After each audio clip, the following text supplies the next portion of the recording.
Si quelqu'un enseigne de fausses doctrines et ne s'attache pas aux saines paroles de notre Seigneur Jésus-Christ et à la doctrine qui est selon la piété, il est enflé d'orgueil. Il ne sait rien. Et il a la maladie des questions oiseuses et des disputes de mots, d'où naissent l'envie, les querelles, les calomnies, les mauvais soupçons, les vaines discussions d'hommes corrompus d'entendement, privés de la vérité et croyant que la piété est une source de gain. C'est en effet une grande source de gain que la piété, avec le contentement. Car nous n'avons rien apporté dans le monde, et il est évident que nous n'en pouvons rien emporter. Si donc nous avons la nourriture et le vêtement, cela nous suffira. Mais ceux qui veulent s'enrichir tombent dans la tentation, dans le piège, et dans beaucoup de désirs insensés et pernicieux qui plongent les hommes dans la ruine et la perdition. Car l'amour de l'argent est une racine de tous les maux. Et quelques-uns, en étant possédés, se sont égarés loin de la foi, et se sont jetés eux-mêmes dans bien des tourments.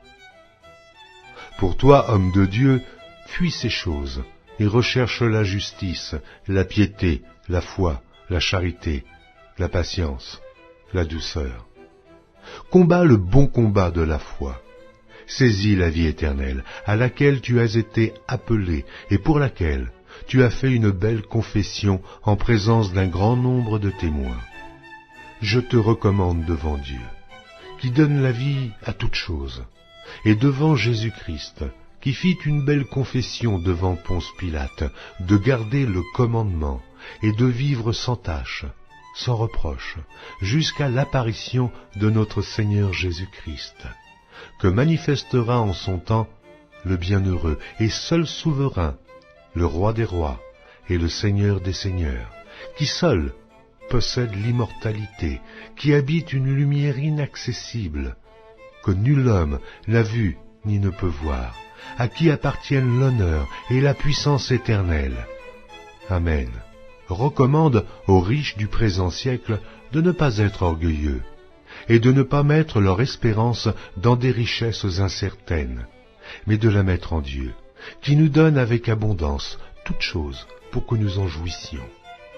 Recommande-leur de faire du bien, d'être riches en bonnes œuvres, d'avoir de la libéralité et de la générosité, et de s'amasser ainsi pour l'avenir un trésor placé sur un fondement solide, afin de saisir la vie véritable.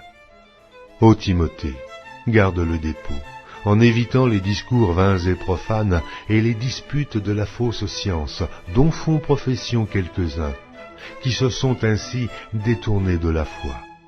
Que la grâce soit avec vous.